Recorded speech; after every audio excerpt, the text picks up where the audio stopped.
那个引述的经文可不可以让我们了解一下？ Vous pouvez nous donner un exemple concret pour les versets là. Vous avez cité par exemple pour contre l'islamiste, le discours islamiste. Tout simplement, c'est l'exemple du 10 mars 2012 sur la charia, où on a parlé de la deuxième copie de la Constitution. Eh bien, c'était mon intervention à moi pour démontrer que la charia ne veut pas dire la loi de Dieu. Et vous trouvez cette communication parce que après cette intervention, Jean-Pierre Chevènement m'a contacté. Vous le connaissez? Jean-Pierre Chevènement, l'ancien ministre français qui... Ministre de l'Intérieur. Oui, le ministre. Il m'a contacté et il m'a demandé de faire cette communication devant les anciens ministres français. Je me suis déplacée là-bas à Paris et vous trouverez cette communication, elle est sur Google, vous la trouverez, vous pouvez la traduire. C'est de la nature de la charia, le titre, de la nature de la charia, loi de Dieu ou bien loi des hommes. De la nature de la charia, loi de Dieu ou loi des hommes. Silini Naila. Vous la trouverez, je vais vous l'envoyer, Eh bien, ce jour-là, j'ai démontré par les textes anciens que Sharia n'est jamais une loi divine, mais plutôt une interprétation de ces fuqaha, de ces savants, à travers les siècles, et que cette interprétation, elle a évolué à travers les siècles. Et je me suis basée, par exemple, sur l'exemple de la polygamie. J'ai démontré que la polygamie n'a jamais été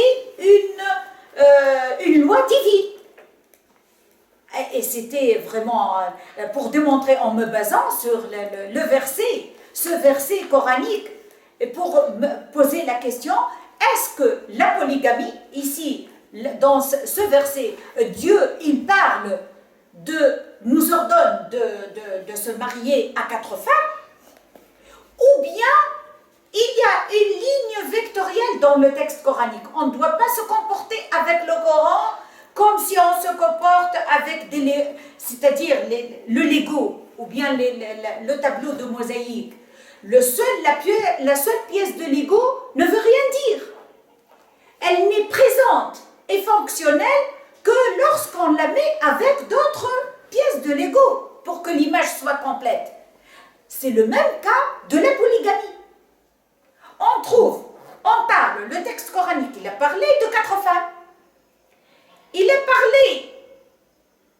parlé d'autres choses, d'autres versets qui parlent de la polygamie. Ces versets-là, le verset qui conseille les hommes de se suffire à une seule femme. Il ne parle jamais de ce verset. Vous voyez? Et le 3e verset, où on trouve que Dieu dit aux musulmans que vous ne pouvez jamais être juste avec votre femme, vos 4 femmes, même si vous insistez à le faire. Que veut dire ici? Le point final, c'est ça la ligne vectorielle pour moi. Ce que veut dire le Coran.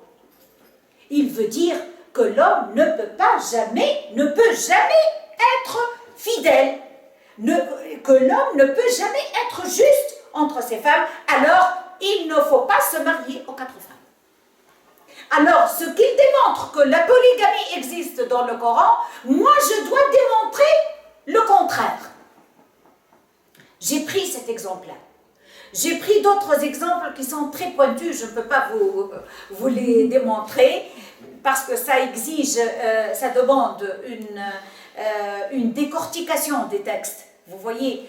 Et c'est pour cette raison-là que les savants, à travers les siècles, ils ont trouvé pas mal d'obstacles. Quand on prend ce verset qui parle de polygamie de 4 femmes, à travers les siècles, d'un savant à l'autre, on trouve des interprétations ahurissantes. Pourquoi? Parce qu'ils ont oublié, c'est ça le picotage que j'ai. Ils les versets en suivant l'importance, suivant eux. Vous voyez? Alors pour eux, il n'y a que ce verset qui parle de 4 femmes et les 2 autres versets n'ont plus de valeur. Moi aussi, je suis libre de choisir le verset qui me convient comme eux. S'ils disent que ce n'est pas la parole de Dieu, alors qu'ils aient le courage de me dire que ce verset n'est pas du Coran. Vous voyez? Vous voyez l'approche?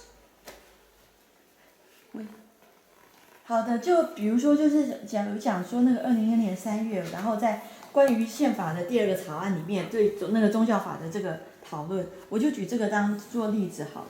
那就是之前呢，我曾经邀请到巴黎，就是法国的那个内政部长，就是请我就是关于就是说那个就是宗教法的这个问题呢，那就是说做出一个讨论。那我发表了一个论文。